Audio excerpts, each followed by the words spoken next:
আমাদের টেক্সচার ক্যালিগ্রাফির যাত্রাটা কিন্তু বেশ জমে উঠেছে। প্রথম পার্টে আমরা দেখেছি কিভাবে টেক্সচার বানানো যায়, কিভাবে সেটাকে উঁচু করে 3D করার চেষ্টা করেছি।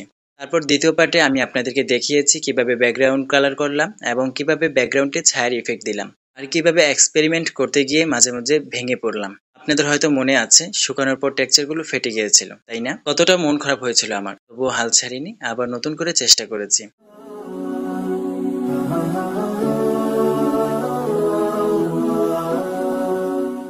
আসসালামু আলাইকুম সবাইকে। কেমন আছেন আপনারা? আশা করি ভালো আছেন, সুস্থ আছেন।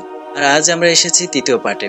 আজকের কাজ হচ্ছে আমাদের আকসার থিমে রং আনা, কাঠামোকে জীবন্ত করা আর ক্যালিগ্রাফির ছায়া নিয়ে সিদ্ধান্ত নেওয়া। প্রথমেই আমি আকসার গম্বুজটাকে রং করতে শুরু করলাম গোল্ডেন কালার দিয়ে, এবং এখানে আমি অনেক ডিটেলস দিতে গিয়েছিলাম, যতদূর অনেক ফুটেজ নেওয়া সম্ভব হয়নি, কারণ আমি এক এক সময় এক এক জায়গায় বসে বসে কাজটা করেছি। যদি আমি কাজটা মনোযোগ না দিতাম তাহলে ছবিটা এত সুন্দর হতো না। আপনারাই ভাবুন, এক হাতে আর্ট করছি আর এক হাতে মোবাইল নিয়ে আমি ভিডিও ফুটেজ নিচ্ছি, এখন কি আমার কাজটা সুন্দর দেখাতো? না, কখনোই না। আর্ট করার জন্য মনোযোগ খুবই গুরুত্বপূর্ণ, সেজন্য আমি হয়তো ভালোভাবে ফুটেজগুলো নিতে পারিনি। আমি মনোযোগ দিয়ে কাজ করেছি, তারপরেও মাঝে মাঝে আমি কিছু কিছু ফুটেজ নেওয়ার চেষ্টা করেছি যেন আপনারা বুঝতে পারেন যে আমি কিভাবে কাজটা করেছি। আশা করি আপনারা আমার ভিডিও ফুটেজগুলো দেখে বুঝতে পারবেন যে আমি কতটা ডিটেলসের সাথে এখানে কাজ করেছি। এরপর আমার চোখ গেল আকাশের দিকে।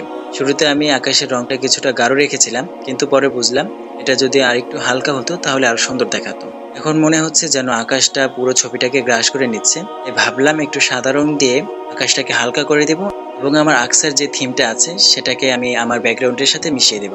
আমি সেই জন্যই এখানে হালকা করে সাদা রং দিয়ে সাইড দিয়ে মিশিয়ে নিচ্ছি ব্যাকগ্রাউন্ডের সাথে, এবং আকাশটাকেও একটু হালকা করে নিচ্ছি। এবার আমি এলাম আমাদের ক্যালিগ্রাফির মূল অংশে, অর্থাৎ লেখা আর তার ছায়ায়। প্রথমে আমি ছায়া দিয়ে রাখলাম আমাদের যে ক্যালিগ্রাফির মূল কম্পোজিশনটা আছে সেটার, কিন্তু এরপর যখন কিছুটা দিলাম তখন একটা দ্বিধা তৈরি হলো। আমি দেখলাম নিচের হরফগুলোর ছায়া অনেক বেশি হাইলাইট হয়ে যাচ্ছে, মনে হচ্ছিল ছায়াটাই আসল লেখা হয়ে যাচ্ছে। এখন আপনারাই ভাবুন, এটা কি ভালো লাগছে নাকি খারাপ লাগছে? ছায়াটা কি শুধু ব্যাকগ্রাউন্ডে থাকুক নাকি আসল লেখার সাথে প্রতিযোগিতা করুক? আমি তো নিজেই বিভ্রান্ত হয়ে গেলাম, মাথায় বারবার ঘুরপাক খাচ্ছে আমি কি ছায়াটা রাখবো নাকি মুছে ফেলবো। এমন কি কখনো আপনাদের সাথেও হয়েছে? একটা কাজ করতে গিয়ে নিজেরই মনে হয়েছে আরে এটা কি সুন্দর দেখাচ্ছে। এভাবে আজকের ক্লাস শেষ করছি। আমরা আজকে শিখেছি গম্বুজের রং আনা, দেয়ালে নতুনত্ব যোগ করা, আকাশকে হালকা এবং গাঢ়র দ্বন্দ্বে ফেলা, আর ক্যালিগ্রাফির ছায়াকে নিয়ে সিদ্ধান্তহীনতায় ভোগা। কিন্তু সিদ্ধান্তটা আমি আপনাদের হাতেই তুলে দিলাম। আপনারা বলুন, আমি কি এই ছায়াটা রাখবো নাকি পুরোপুরি বাদ দেব? ইনশাআল্লাহ পরের পার্টে আমরা দেখব এই দ্বন্দ্বের সমাধান কোথায় দাঁড়ায়। আর তখনই বোঝা যাবে আসল ক্যালিগ্রাফির ছায়ার সাথে মিশে সুন্দর হয় নাকি এরকম ছায়ার ইফেক্ট না থাকলেই বেশি ভালো লাগে।